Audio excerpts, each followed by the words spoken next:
Guys તો ફરી એકવાર સ્વાગત છે તમારા દરેકનું મારા આજના નવા બ્લોગની અંદર. તો ગાઈસ ફાઇનલી આપણે ગામડે આવી રહ્યા છીએ. તો ભાઈ કાંઈ ઘટે નહીં, જોઈ લો ભાઈ સકાળાની ફૂલ મોજ. આપણે મસ્ત સકાળાની અંદર બેસીને અત્યારે હાલ સામેની સાઈડ તળાજાનો ડુંગર દેખાય છે. તો હાલ તળાજા થોડી ખરીદી કરવા માટે જવાનું છે. તો આગળ બ્લોગની અંદર બને રહેજો, ખૂબ એન્જોય કરવાનું છે. જોઈ લો ભાઈ.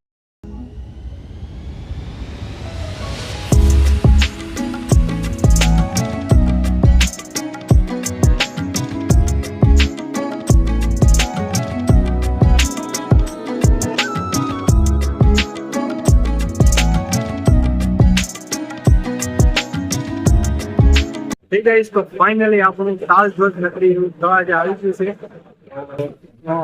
લગો બીજાની સાઈડ કાપે ને કોઈને સાઈડ આપે નહીં એવો સકડો અત્યારે લઈને આવી ગયા છે આપણે તળાજાની અંદર. અને જોઈ લો ભાઈ, આ છે તળાજાનો જોરદાર માર્કેટ.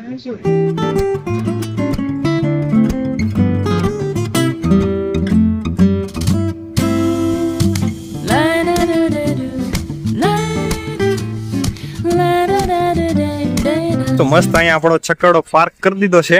દેવાય તાપા, મરોપ્પા અને હું અમે ત્રણ અત્યારે મસ્ત અત્યારે જય ભવાની ફરસાણ હાઉસ ની અંદર, જે ઘણા ટાઈમથી જૂની અને જાણીતી ફરસાણ માટેની અને નાસ્તા હાઉસ માટેની ખૂબ પ્રખ્યાત છે. મસ્ત નાસ્તો કરવા માટે જઈ છીએ.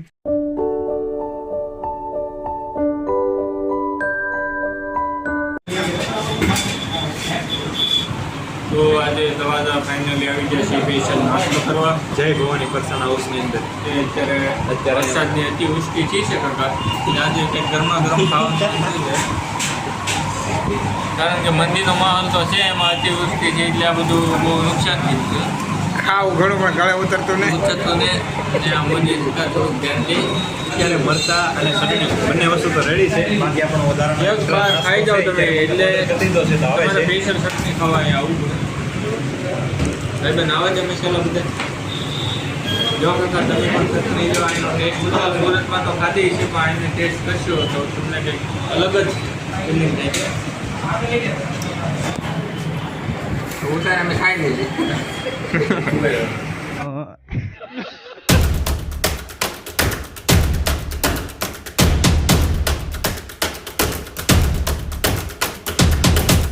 તો ઘણા ટાઈમ બાદ ફાઇનલી તળાજાની બજારમાં જોઈ લો ભાઈ, જોરદાર માર્કેટ.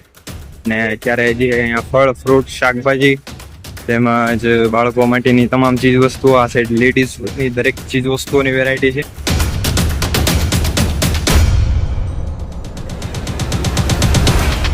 તો ગાઈસ મસ્ત નાસ્તો કરીને આવી ગયા છીએ તળાજાની માર્કેટની અંદર. ને ભાઈ મસ્ત ઘણી બધી ખરીદી થઈ ગઈ છે અને તળાજાનું માર્કેટ તમને આગળ બ્લોગની અંદર બતાવું. જોઈ લો ભાઈ, ટ્રાફિક આજની વધારે હોય એવું લાગે છે.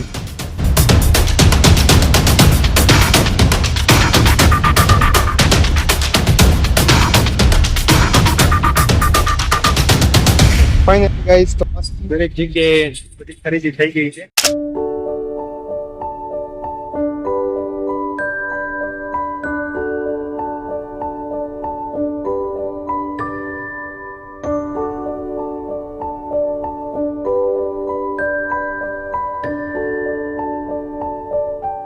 તો ગાઈસ ઘણા ટાઈમ બાદ ગામડે આવ્યા ને ગામડેથી અમારું જૂનું ને જાણીતું તળાજાની અંદર ભાઈ દરેક જગ્યાએ એમાં ખરીદી કરી.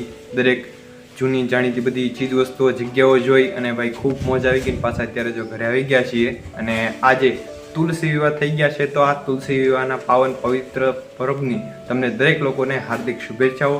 હમણાં આજે સાંજે અમારા ગામમાં મંદિરે પ્રોગ્રામ પણ રાખેલો છે, તુલસી વિવાહનો કાર્યક્રમ છે. આગળ કન્ટિન્યુ બ્લોગની અંદર બને રહેજો. સાંજનું ટાણું થાય એટલે તમને એ પણ બતાવીશ. તો ભાઈ મિત્રો, જો અત્યારે વાગી ગયા છે સાંજના એક્ઝેક્ટ 5:03 થઈ ગઈ છે. ને ભાઈ આજે તુલસી વિવાહ છે તો ઠાકરની જાનને આવવાનું એકદમ ટાણું થઈ ગયું છે. અને આપણે માતાજીનો મઢ છે ત્યાં તે તુલસી વિવાહનો જે આખો કાર્યક્રમ છે એ રાખેલો છે. તો શું તૈયારીઓ થાય છે ને હાલનો શું માહોલ છે આપણે જોવાનું છે. એટલા માટે ભાઈ ખૂબ જોરદાર આજનો બ્લોગ તો ભાઈ જોરદાર નેક્સ્ટ લેવલ બનવાનો છે. તો ભાઈ પહેલાં તો આપણે તૈયાર થઈ જાઓ અને પછી આપણે ત્યાં જઈએ. ચાલો. તો જો ફાઇનલી મસ્ત નવા કપડાં બદલાવીને થઈ ગયો છું તૈયાર, કારણ કે આજે ઠાકર ભગવાનની જાન આવવાની છે ને આપણે ઠાકર ભગવાનની જાનમાં જવાનું છે. તો તુલસી વિવાહ છે તો તમને બતાવું. આમ તો મેં પણ છેલ્લા 2 વર્ષથી ગામડાની અંદર તુલસી વિવાહ નથી કર્યા. સુરતમાં તો એટલું બધું કંઈ ખાસ માહોલ હોય તો મને ખબર નથી, બાકી હું તો ક્યાંય કરવા નથી ગયો તુલસી વિવાહ. બાકી આપણે ગામડાની અંદર હોઈએ તો અહીંયા મંદિરે કે ગમે તે જગ્યાએ સ્થળ ઉપર રાખેલું હોય તો ત્યાં જોવા માટે જતા હોય છે. તો આમ તો છેલ્લા 2-3 વર્ષથી સુરતની અંદર કઈ જગ્યાએ કઈ રીતનું થતું હોય મને ખબર નથી, બરોબર. પણ આપણે આજે ગામમાં આવેલા છીએ તો ગામડાના તુલસી વિવાહ જોવાની ખૂબ જોરદાર મજા આવે. તમને બતાવું કે ગામની અંદર કેવું માહોલ હોય અને દરેક લોકો કઈ રીતે શું રીત રિવાજ હોય, કઈ રીતે જાન આવે છે અને શું अबे जल्दी बोल, कल सुबह पनवेल निकलना है. શું આખો પ્રોગ્રામ હોય છે. ગામના દરેક લોકોનું જમણવાર પણ મંદિરની જે જગ્યા છે એમાં રાખેલું છે દરેક જાનૈયાઓનું, તો એ પણ બતાવીશ. અને આપણે પણ ઠાકર ભગવાનની પ્રસાદી લેવા માટે જવાનું છે. ફેમિલી અત્યારે ભાઈ હાલ માહોલ જોઈ લો, ચાંદામાં મસ્ત આકાશમાં જોઈ લો આવી ગયા છે. નીચે જોઈ લો ભાઈ, ખેતરમાં અત્યારે જવાયું છે જ નહીં. અને ભાઈ માહોલ ખૂબ અત્યારે સુમસાન અને શાંત છે, ખૂબ જોરદાર વાતાવરણ છે. અત્યારે ઠંડીનો માહોલ છે અને ગામમાં મસ્ત મજાનું આયોજન છે. બાકી જોરદાર અત્યારે ગામમાં આપણે જે 4-5 દિવસ વિતાવ્યા, ખૂબ જોરદાર મોજ કરી, એન્જોય કર્યો. અને હવે ટૂંક સમયમાં પાછું આપણે સુરત રવાના થવાનું છે. આપણો જે ડેઈલીનો ધંધો છે, ડેઈલીનો જે વર્ક કરીએ છીએ આપણે ડાયમંડની અંદર, તો સુરતની અંદર એ કામ પાછું ચાલુ કરીશું. બાકી સુરતની અંદર જે કાંઈ કામકાજ હાલતું હોય તો ડેઈલીનું રહેવાનું જ છે. તો જલ્દીથી તમને એનો પણ બ્લોગ જોવા મળી જશે. તો ગાઈસ અમારે કાળું છે અત્યારે જો આવી ગયો છે, ઘણા ટાઈમ બાદ એને જોઉં છું. કેમ કે સુરત ગયા પછી છે ને આ ભાઈ અને અમારા દાદા છે એને ત્યાં તે મૂકતા ગયા હતા ને ત્યાં જ તે ડેઈલી રોટલો અને જમવાનું મળી જતું, એટલા માટે ત્યાં જ હેવા થઈ ગયો છે. પણ ઘણા ટાઈમ બાદ એ વાડીએથી અત્યારે અહીંયા આવ્યો છે.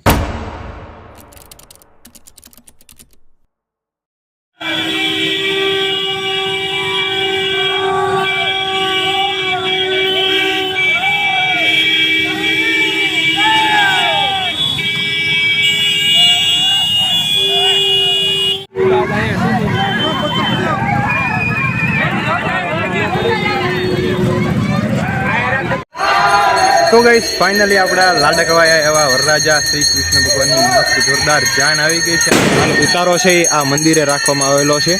તો જાનૈયાઓ, વરરાજા શ્રી કૃષ્ણ ભગવાન દરેક લોકો પધારી રહ્યા છે. ભાઈ આ મંદિરે છે ને ઉતારો રાખેલો છે ને ભાઈ જોરદાર ઉજવણી છે ચાલુ થઈ ગઈ છે.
તો આગળ બ્લોગમાં જે પ્રમાણે તમે પાછળ જોયું ત્યારે પૂંજા વિધિ ચાલુ છે. જેટલી પણ ગવણી કરેલી હોય બાળકીઓને બધાને તો અત્યારે ચાલુ. ને પહેલાં ગયા હતા આપણે ઠાકર ભગવાનનો જે ઉતારો રાખેલો છે ત્યાં દર્શન કરવા માટે, અને હાલ અત્યારે આવી ગયા છીએ આ સાઈડ આપણે તુલસી માતાનો જે લગ્ન મંડપ છે ત્યાં.